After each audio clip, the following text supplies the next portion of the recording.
para moderar a mesa Proteção de Dados Pessoais no âmbito da ICP Brasil, Desafios, Aprendizados e Oportunidades, convido ao palco o chefe de gabinete do ITI, senhor Alcimar Rangel, acompanhado presencialmente dos senhores Daniel Stivelberg e Jefferson Barbosa, e de modo online da senhora Ana Paula Bialer. Sejam bem-vindos.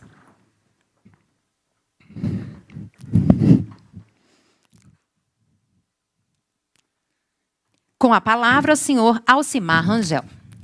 Bom dia a todos, senhoras e senhores, que nos acompanham de forma online, pela internet, nessa primeira mesa do 18º Fórum de Certificação Digital. A proteção de dados pessoais sempre foi objeto de preocupação e discussão dentro do ecossistema da ICP Brasil. No entanto, com a publicação da Lei Geral de Proteção de Dados, verificamos que há necessidade de revisarmos os normativos da ICP Brasil, o nosso arcabouço normativo, visando a aderência à citada lei. Com isso,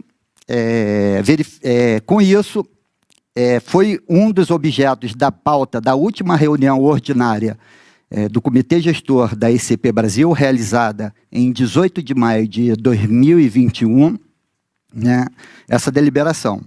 E por decisão unânime dos 12 membros que compõem o Comitê Gestor, foi aprovada a criação de um grupo de trabalho técnico com a finalidade de promover, de propor as alterações necessárias no nosso arcabouço normativo, ou até mesmo propor um novo normativo que remeta ao tratamento de dados pessoais. O grupo de trabalho ele foi instituído pela Resolução 191 do Comitê Gestor da ICP Brasil, e foi divulgado os seguintes nomes dos membros que compõem esse grupo de trabalho. Por favor, slide.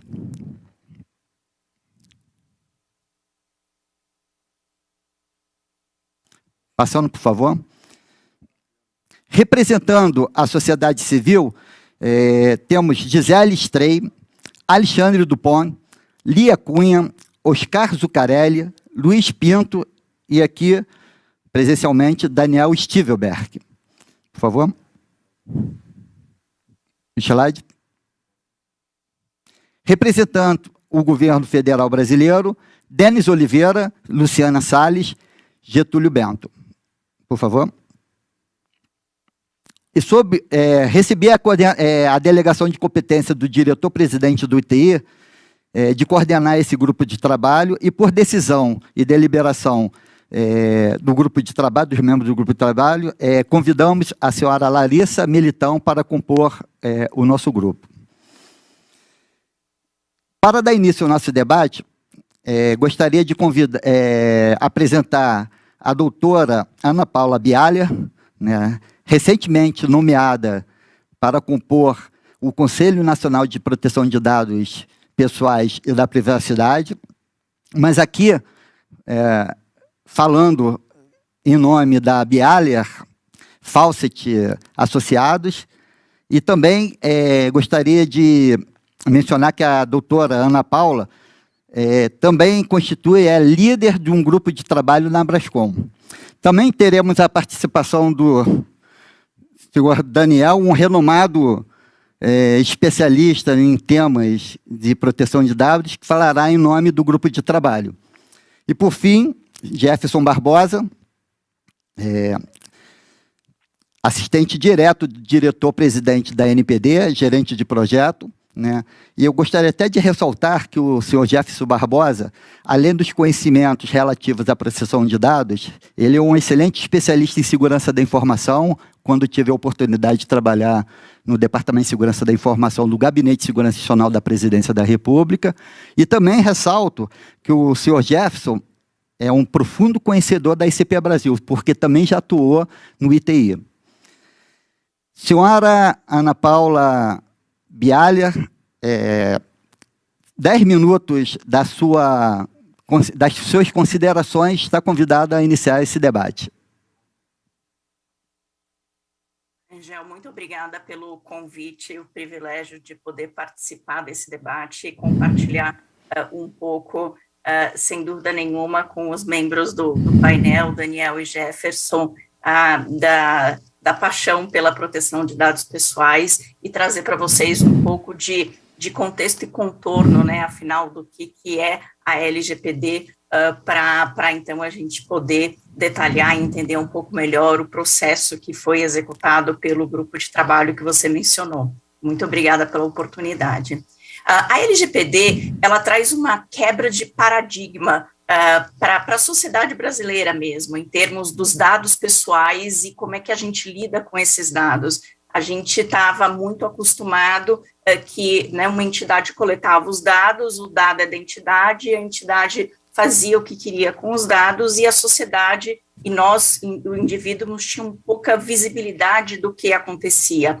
A LGPD vem trazer algumas regras para esse jogo, trazendo na prática muito mais segurança jurídica para aqueles que trabalham com dados pessoais e oferecem serviços e produtos para o cidadão em cima desses dados pessoais, e traz uma premissa diferente, que é a premissa de que nós somos os donos dos nossos dados pessoais e, portanto, merecemos e devemos ter algum tipo de controle e visibilidade em torno do que é feito com os dados pessoais. Isso quer dizer que eu posso dizer, não, nunca os meus dados serão coletados? Não, de forma nenhuma, pelo contrário.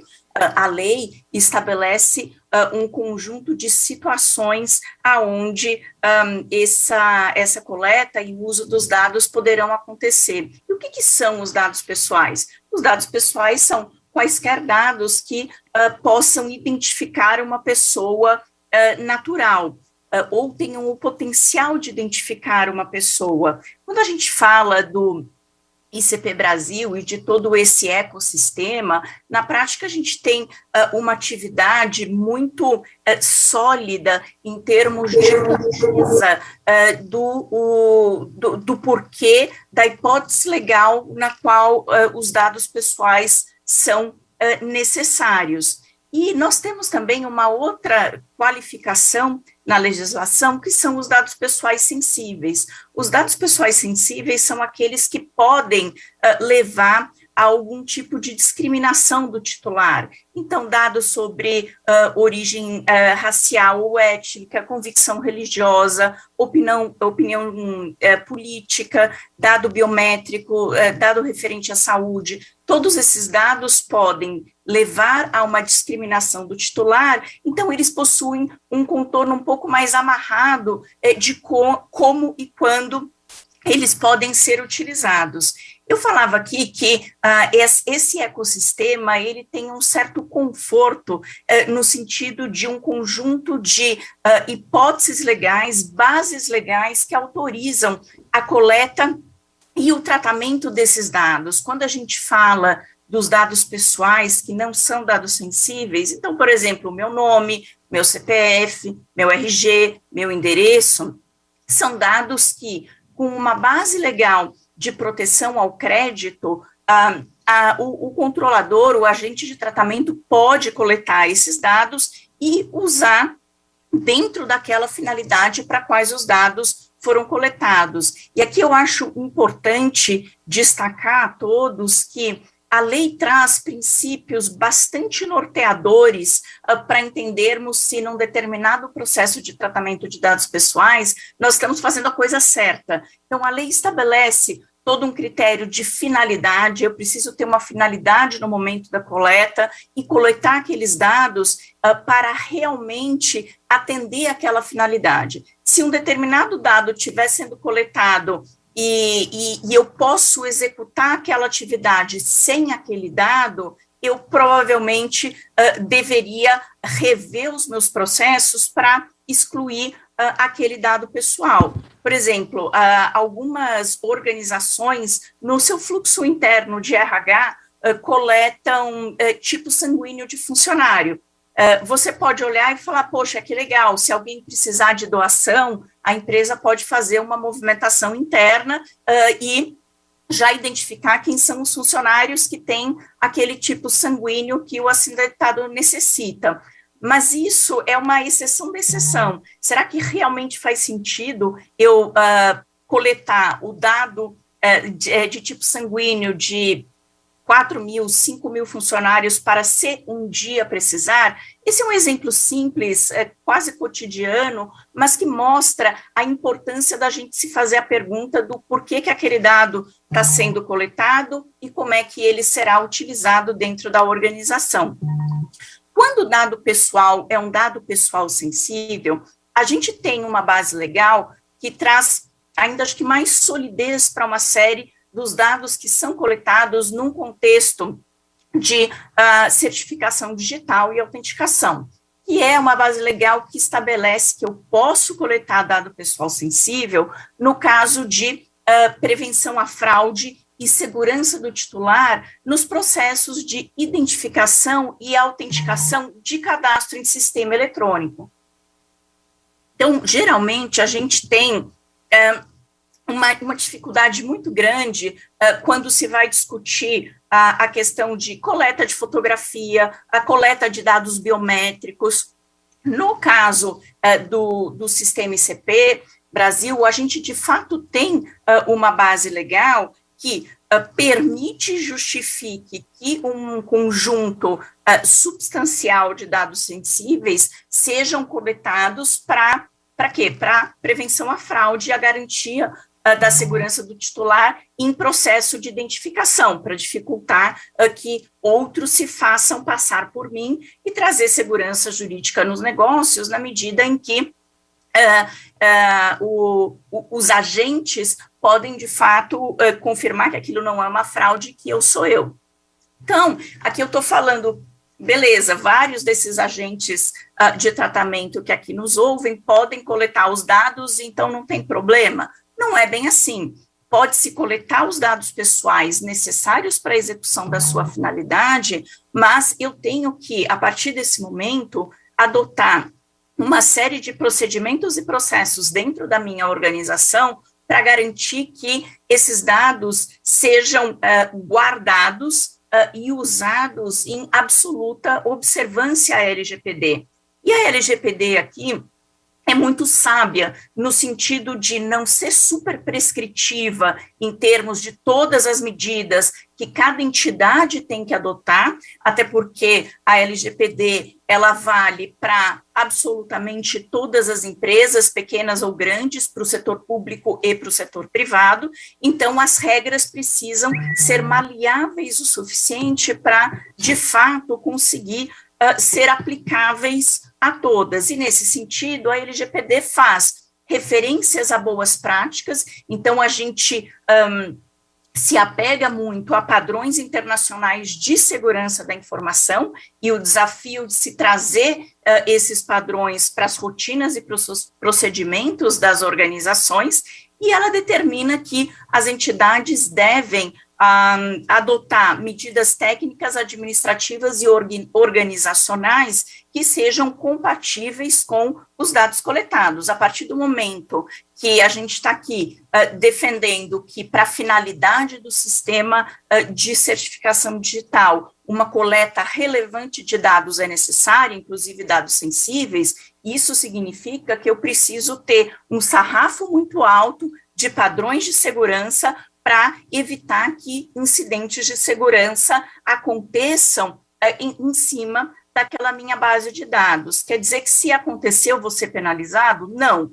Por quê? Se eu conseguir comprovar para a Autoridade Nacional de Proteção de Dados, em última análise na Justiça, que eu adotei efetivamente todas as medidas técnicas e administrativas e organizacionais que eu podia para evitar que aquele incidente acontecesse, mas ainda assim ele aconteceu, ficaria afastada a minha responsabilidade por um incidente de segurança no âmbito da LGPD. E, tendo falado tudo isso, eu só consigo efetivamente comprovar que eu adotei se eu enfrentar um processo de adequação da organização à Lei Geral de Proteção de Dados, e uma grande parte desse processo de adequação é um exercício de autoconhecimento, de mapeamento de processo, para que se possa, então, seguir em frente com a adoção de políticas, com treinamentos e outras medidas necessárias para se confirmar e se demonstrar. E aqui eu concluo a minha fala, uma mensagem final. A LGPD bate muito num conceito que é o de responsabilidade demonstrável.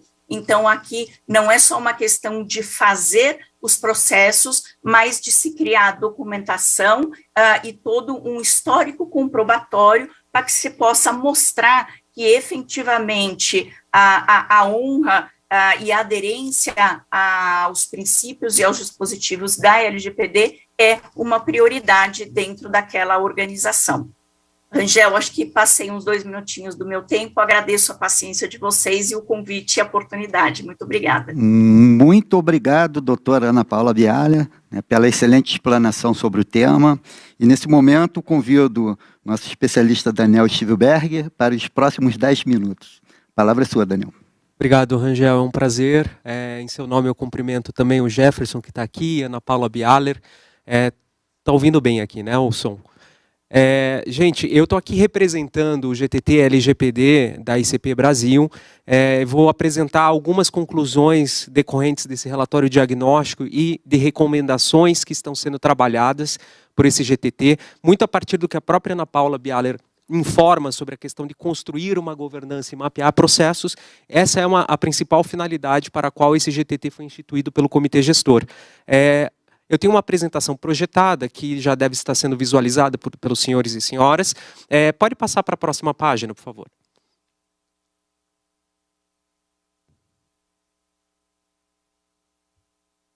Como o Rangel antecipou, esse GTT foi constituído ainda em maio desse ano, e ele tem por propósito justamente fazer recomendações à estrutura da ICP Brasil e todos os seus entes participantes em torno do que deveria ser as normas a serem adotadas para levar a estrutura à conformidade com a Lei Geral de Proteção de Dados. Sendo assim, foi instituído esse GTT com a participação dos membros que o Rangel já enumerou, aos quais eu tenho muita honra e alegria de poder divulgar aqui também, e que todos eles têm tido uma atuação bastante fundamental na construção desse trabalho, desse relatório recomendativo que será submetido ao Comitê Gestor. Pode passar a próxima lâmina, por favor? Aqui a gente tem um sumário do cronograma das atividades que foram desempenhadas até então. Então, a gente tem a instituição do GTT em maio. Em junho e julho, a gente teve diversas reuniões com o ITI, com a NPD, através do Jefferson, que esteve lá conosco. Tivemos reuniões com os vários entes que compõem a cadeia, como, por exemplo, entidades associativas e também empresas privadas, né? Seja autoridades certificadoras, autoridades de registro, agentes de registro, prestadores de serviços de suporte, prestadores de serviço biométrico e assim por diante, com o objetivo justamente de entender como que funciona a dinâmica das linhas de tratamento de dados pessoais no âmbito da ICP Brasil e reconhecer as finalidades para a qual esses dados estão sendo tratados, que dados que estão sendo tratados. Enfim, a gente fez uma extensa diagnóstico de mapeamento dessas linhas de tratamento com o objetivo justamente de estabelecer um relatório do estado atual e recomendações para o estado futuro. Ali a gente tem como próximos passos, agora em setembro, a gente já tem a minuta desse relatório divulgada internamente ao GTT. A gente pretende, a partir de outubro, fazer oitivas, inclusive com a NPD e outros agentes relevantes, para submeter essas considerações preliminares a um crivo de validação, que inclusive deve passar pelo órgão de normatização do ITI e também pela Procuradoria Federal, para então nós termos um documento juridicamente consistente e que será submetido ao Comitê Gestor, muito possivelmente em novembro ou até o final desse ano. Pode passar para a próxima lâmina, por gentileza? A estrutura desse relatório, né? Aqui a gente apresenta basicamente como esse relatório ele está estruturado hoje, né? Nós temos um capítulo específico delineando o contexto e as finalidades de tratamento de dados pessoais no âmbito da infraestrutura de chaves públicas, o que é bastante relevante quando a gente está falando de linhas de tratamento de dados, cuja necessidade de tratamento é oriunda de obrigação legal, e também para que a gente possa sublinhar quais são os princípios em paralelo ao LGPD, que norteiam as atividades de tratamento, que tem muitos princípios relacionados à própria questão de integridade e confidencialidade de informações, critérios fundantes da própria estrutura de chaves públicas. Em seguida, a gente tem a questão das bases legais, direito dos titulares, segurança de dados pessoais, retenção e descarte dos dados, funções e responsabilidades dos agentes da ICP e as recomendações da adequação em si. Pode passar para a próxima lâmina, por gentileza? Eu extraí algumas partes desse relatório, diagnóstico e de recomendações, para que ficasse um pouco mais sucinta a nossa apresentação aqui, mas a gente pode detalhar, enfim, a todos os agentes da ICP, eventualmente, os detalhes mais pormenorizados. Primeiro, a questão do contexto, né? Como é dito anteriormente, a medida provisória 2200-1 de 2001 é a medida provisória que estabeleceu a infraestrutura de chaves públicas. E é a partir dela que a gente faz uma leitura das finalidades para as quais o tratamento de dados deve acontecer no âmbito da cadeia da ICP. Em seguida, a gente a partir da própria leitura da medida provisória, mas também oriundo de um processo de mapeamento junto aos entes da ICP, e foram diversas reuniões, Receita Federal, SERPRO, que são entidades, órgãos públicos, né, que exercem funções no âmbito da ICP também, mas também entidades privadas, a gente conseguiu identificar principalmente 10 linhas de tratamento, 10 finalidades. Eventualmente a gente deve adicionar uma ou duas, mas a gente está trazendo aqui as mais relevantes. Uma delas é a finalidade número 1 para a emissão e gestão de certificado digital para a pessoa física ou jurídica. E a metodologia que a gente optou, o GTT optou por utilizar, foi etiquetar essas finalidades em números, finalidade 1, finalidade 2, finalidade 3 e assim sucessivamente, e harmonizar as redações de modo com que a gente consiga homenagear o princípio da transparência que tanto a LGPD traz como um princípio norteador das atividades de tratamento. E o objetivo é justamente harmonizar as dicções em todas as políticas de tratamento de dados, que são conhecidas como políticas de privacidade, a serem adotadas pelos entes da ICP como fruto desse trabalho nas suas adaptações. Pode passar o próximo chart, por gentileza? Em seguida, a gente tem um capítulo das bases legais, que eu acho bastante relevante trazer aqui. No transcurso da atividade de monitoramento, a gente identificou 3 bases legais que preponderaram, que seriam as hipóteses que autorizam o tratamento de dados pessoais pelos entes da ICP. E são elas: o cumprimento de obrigação legal ou regulatória, aquela que está prevista no artigo 7º, inciso 2º da LGPD, a execução do contrato, que está prevista no inciso 5º desse mesmo artigo, e a garantia da prevenção à fraude e a segurança dos titulares nos processos de autenticação em sistemas eletrônicos. E aqui, observem, é o artigo 11, a linha G da LGPD, que já traz a base legal de tratamento de dados sensíveis. Nós falamos muito, né, no transcurso dessa conversa a respeito dos dados biométricos, facial ou de digital, que são extensivamente utilizados e têm essa finalidade justamente de identificação inequívoca do titular da informação.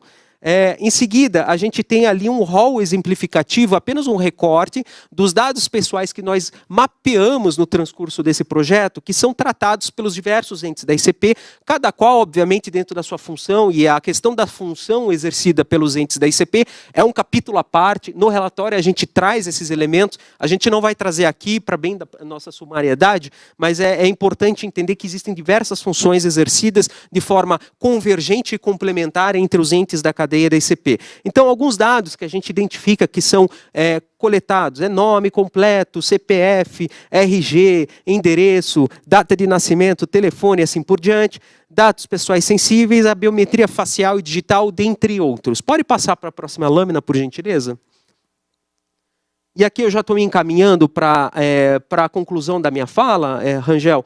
Nessa parte final, a gente fez uma extração das recomendações que o GTT está trabalhando e avaliando como aquelas que seriam pertinentes a serem endereçadas ao comitê gestor, que aí na sua competência normativa vai tomar as decisões, né? A primeira é a existência de uma política mínima de coleta e tratamento de dados pessoais a partir das redações que foram harmonizadas no transcurso do trabalho, que poderia vir a se tornar um DOC-CP, né, que são os normativos que o ITI e o comitê gestor exaram, a partir do qual essa política seria um elemento básico, né, para nortear as políticas de privacidade por todos os entes da ICP quando eles exercerem funções típicas no âmbito da ICP.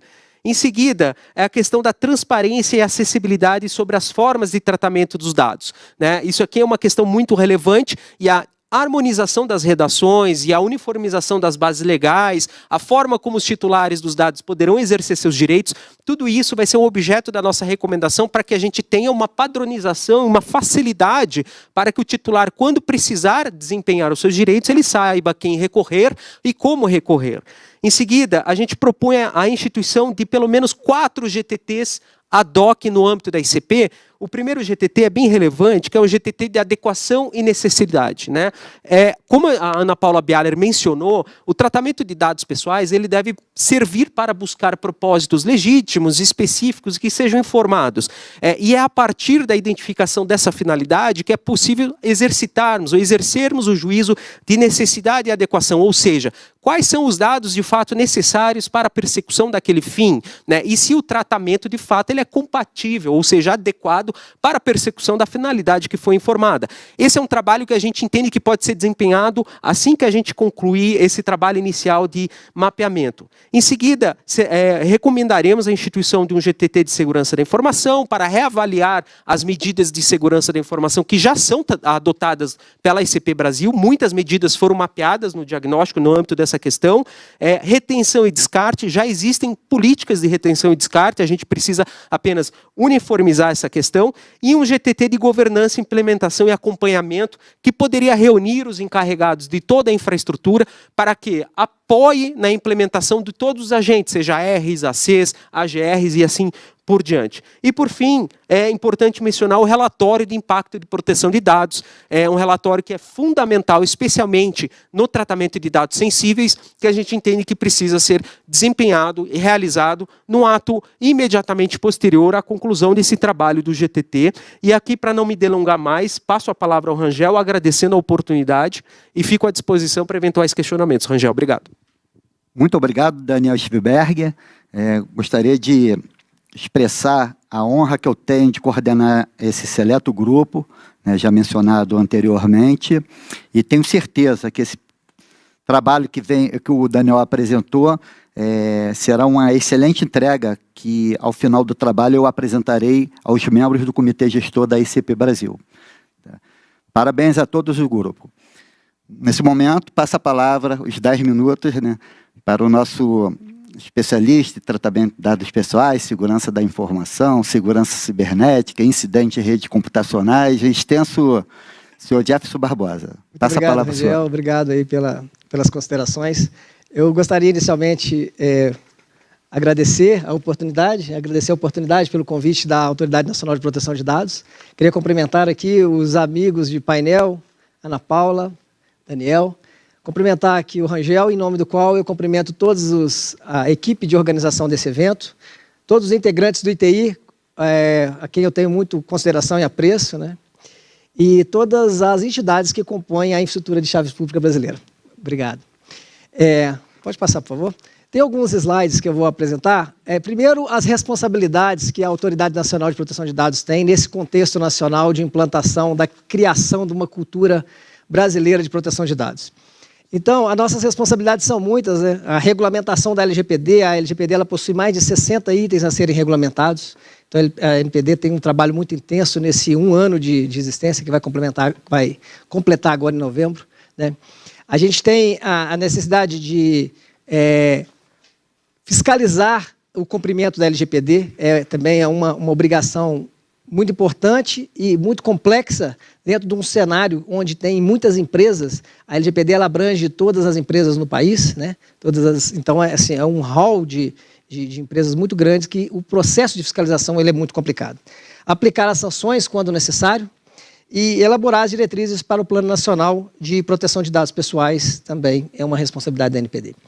E isso tudo a gente tem buscado um equilíbrio, né? Então, o equilíbrio entre a proteção de dados pessoais, direitos das liberdades individuais, né, direito à privacidade, não reprimindo a inovação, não reprimindo que as empresas avancem, competitividade, então isso é muito importante, esse equilíbrio. Nós temos que trabalhar, inclusive, na transferência internacional de dados, que é um dos desafios da ANPD nos próximos anos também. Estabelecer uma cultura de proteção de dados, como eu disse. Com isso, a gente tem alcançado com autonomia e um corpo técnico, o qual eu tenho a honra de participar, com pessoas muito dedicadas e comprometidas com o tema, né? Nós temos hoje o Conselho de Diretores, todas as decisões da ANPD é feito um ambiente colegiado, através do nosso Conselho Diretor, e também o Conselho Nacional de Proteção de Dados, recentemente instituído, que tem a obrigação, né, a responsabilidade de prover subsídios e apoiar a autoridade nacional. Pode passar, por favor. Então, era isso que eu queria dizer sobre a autoridade, e indo aqui sobre a Lei Geral de Proteção de Dados, Ana Paula, Daniel facilitou bem a minha apresentação, porque já abordaram vários temas que eu vou trazer aqui, mas a LGPD, ela não traz somente entraves, né, como algumas pessoas podem pensar, ela traz muitos benefícios e oportunidades a todas as instituições, na medida que ela proporciona uma segurança jurídica, né, vantagens competitivas e um ambiente propício para investimentos no nosso país. Então, todas as instituições do mundo todo, os países que adotam uma Lei Geral de Proteção de Dados, ela traz um ambiente propício para desenvolver economicamente, traz competitividade. Essa é a visão que eu acredito que as empresas têm que ter no processo de adequação à Lei Geral de Proteção de Dados. Pode passar, por favor. A LGPD, ela traz muitas obrigações, né? Essas aqui são as principais obrigações, vou deixar aqui só para questão de registro, mas essas obrigações não podem ser encaradas, como eu disse, como entraves, né? A ANPD está trabalhando num processo de flexibilização. A LGPD ela já trouxe isso no seu corpo, com a possibilidade de flexibilizar algumas obrigações da lei para trazer vantagens ou oportunidades para pequenas, médias empresas e startups. Isso influencia diretamente toda a infraestrutura da ICP Brasil, composta por autoridades de registro, né, as autoridades certificadoras. Então, esse processo está caminhando muito bem, nós passamos por audiência pública recentemente, e deve ser publicada, então, uma resolução que flexibiliza alguns pontos da LGPD. Isso está sendo feito através de um debate com a sociedade, uma regulamentação responsiva que a ANPD tem proporcionado. Okay? Pode passar, por favor.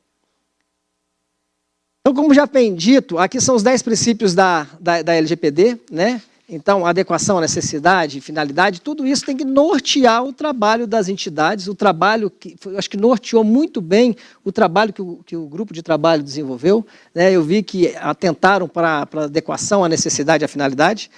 É muito importante que exista uma base legal, como bem já abordado, e isso ela tem os parâmetros definidos lá no artigo 7 e no artigo 11, principalmente com relação aos dados sensíveis, que é o cerne da ICP Brasil. A ICP Brasil ela trabalha com identificação, coletas de dados sensíveis. Então, esse trabalho é fundamental.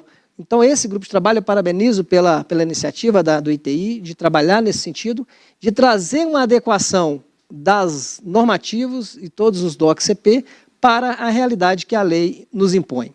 Pode passar, por favor.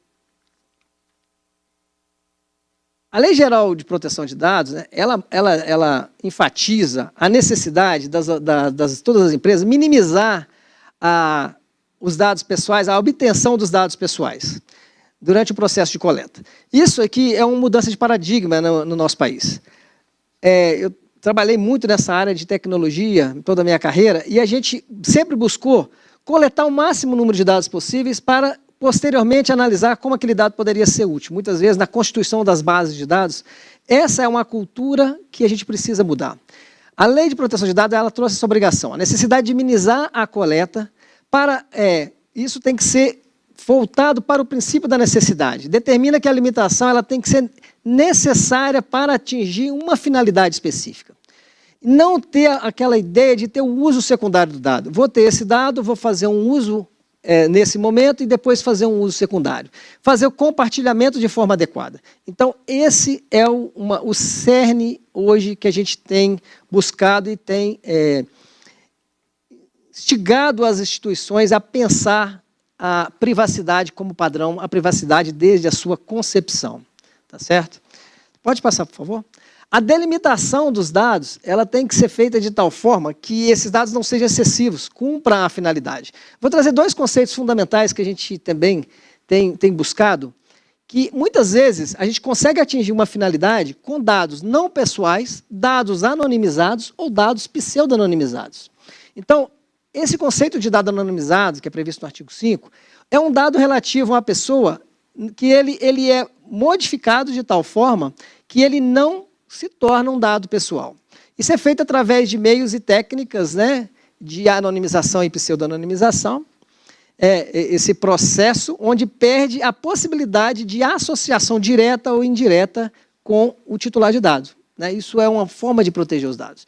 Então, é isso que nós temos que buscar, a anonimização dos dados. Muitas vezes, a gente não consegue atingir aquela finalidade com um dado anonimizado. Então, a gente vai utilizar as técnicas de pseudo-anonimização. Pode passar, por favor?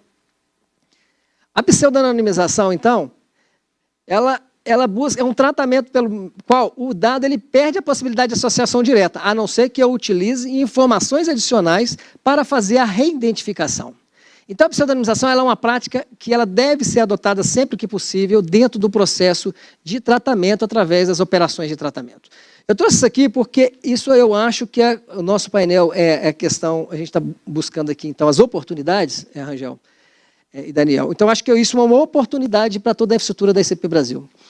As soluções de criptografia que a ICP proporciona, que as entidades proporcionam, ela deve buscar soluções de uso da criptografia nesse processo de pseudonimização.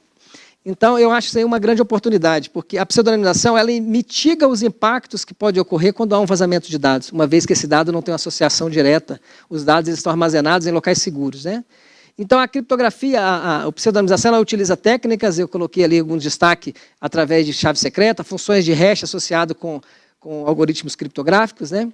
A tokenização. Eu vou deixar também aqui dois guias, tá, Rangel? Depois a gente pode deixar isso disponível na apresentação, que são guias que foram produzidos pela autoridade de Singapura, Autoridade Nacional de Proteção de Dados de Singapura, e também pela autoridade europeia, que traz as técnicas de pseudonimização, muito interessantes no processo. Então, dito isso, pode passar, por favor? Indo aqui, então, para a finalização, eu vejo que a adequação da ICP ela está sendo muito bem conduzida, e eu acho que ela deve buscar o equilíbrio. Então, ela tem que ser uma compreensão das salvaguardas previstas na LGPD. Todas as proteções, salvaguardas e os princípios que norteiam a nossa lei de proteção de dados. Né? Dentro desses limites que estão previstos lá no artigo 6. E a adoção das bases legais, como já está muito bem explorado. Essas bases legais estão previstas no artigo 7, de forma geral, e no artigo 11, quando prevê os dados sensíveis. Não é isso? Então, o tratamento de dados pessoais ele tem que prever também o atingimento dos direitos dos titulares, que é previsto lá no artigo 18. Tendo esse equilíbrio, eu acho que é o segredo para fechar esse quebra-cabeça. Né? Então, a gente tem que ter mudança de paradigma institucional, dos processos de coleta, minimização da coleta de dados, isso é fundamental. Privacidade por padrão desde a sua concepção. Privacy by default, privacy by design. Isso é fundamental, porque na concepção das soluções de tecnologia, de criptografia e dentro da infraestrutura de chave pública, é fundamental que seja concebido já com a visão da proteção de dados. É isso que eu acho que vai trazer uma mudança significativa no todo o processo. Né? Minimização da coleta, como já falei, anonimização e pseudonimização sempre que possível. Avaliação das políticas e normas da ICP, como já muito bem demonstrado, eu acho que vocês estão no caminho certo. É o primeiro passo, não é isso, Daniel? Aí vai criar vários grupos de trabalho, eu acho que é fundamental, porque a ICP Brasil, ela regulamenta toda a infraestrutura, né? A autoridade certificadora raiz, o ITI, então ele emite regulamentações que vai influenciar toda a cadeia da ICP. Então, acho que isso é fundamental que essas normas, elas reflitam as necessidades e obrigações que é previsto, então, lá na nossa Lei de Proteção de Dados. Tá certo? Reformulação de contratos e acordos de compartilhamento. Hoje existe muito acordo de compartilhamento, transferência de dados, baseados em mecanismos que foram estabelecidos antes da lei. Então, é fundamental que esses mecanismos sejam revistos, sejam aprimorados e aperfeiçoados, né? Criptografia nos processos de transmissão, nos processos de compartilhamento, anonimização sempre que possível, né? Instrumentos e mecanismos de salvaguarda, a ICP ela é baseada na confiança e na segurança, então eu acho que isso é muito fácil, porque os mecanismos de salvaguarda foi o pilar que criou o ITI e a ICP desde 2001, então eu acho que é revisitar e aprimorar esses mecanismos de salvaguarda. E, por fim, como já bem dito, a transparência, né, o livre acesso da população, dos usuários, a todos os dados e a prestação de contas, que é fundamental. Eu acho que, atingindo esses pontos, eu acho que a gente vai atingir. Mas eu vejo que vocês estão de parabéns, têm feito um trabalho muito bom. Muito obrigado, Rangel, e agradeço pela oportunidade. Muito obrigado, Jeff, pela excelente explanação. Acredito que ainda resta mais um tempo para... Então, já que é de uma forma online, comecei a receber algumas perguntas, né?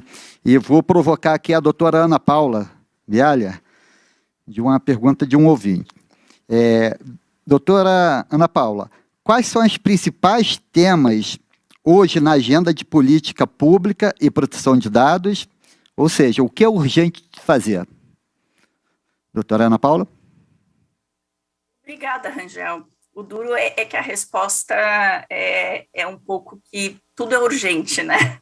A LGPD, ela demanda esclarecimentos e normatização em uma série de frentes, e a gente sabe que os investimentos para adequação da LGPD são muito robustos, então, muitas vezes, mudar um processo, incorporar um investimento e a ANPD ter um entendimento, uma indicação amanhã, faz com que essa revisão de processos muitas vezes seja um pouco mais morosa do que seria ideal.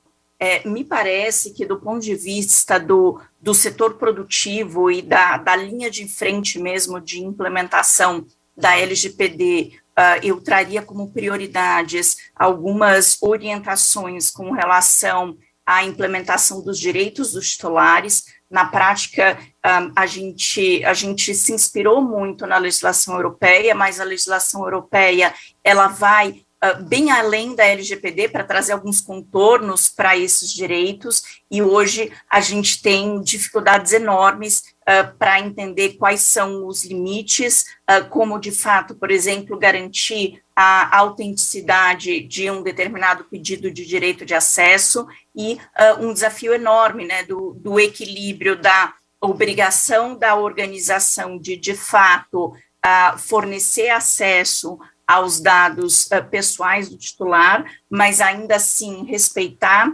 os seus segredos comerciais e de negócio, e aonde que fica uma linha tênue entre as duas temáticas. Um outro ponto que traz uma complexidade técnica muito difícil é a questão de o que a gente faz com dados legados, né? A LGPD chega num momento onde já se tem um histórico de dados bastante relevante, e esses dados, eles continuam existindo, eles são dados sendo tratados na definição da LGPD, e é um grande desafio, porque muitos desses procedimentos e processos que a gente discutia há pouco, eu não consigo implementar em bases históricas, em sistemas antigos, e muitas vezes bases de dados que estão fisicamente trancadas num container. Então, esse me ocorre como duas questões super práticas e que são, do ponto de vista de implementação do setor produtivo, bastante importantes de endereçamento. Muito obrigado, doutora Ana Paula. E temos outra pergunta aqui que acredito que seja de algum ente pertencente ao ecossistema da ICP Brasil. Eu vou direcioná-la para o doutor Daniel. Com base nas conclusões preliminares, o que podemos recomendar desde já a todos os entes da ICP em termos de tratamento de dados em conformidade com a LGPD? Daniel? Obrigado, Rangel.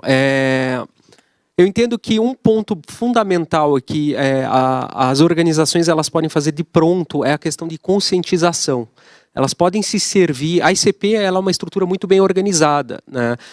Tanto o ITI como a entidade guardiã, como a Serraiz, né? Mas também os próprios entes consorciados nos seus entes representativos, né? O que acontece muito, tem as associações, elas têm condições de trabalhar em sinergia, né? Disseminando informações a respeito de tratamento em conformidade, e hoje existe um sem número de especialistas disponíveis e conteúdo relevante disponível. A própria NPD, extremamente aberta a dialogar, né? A NPD tem conversado, tem explicado pontos fundamentais.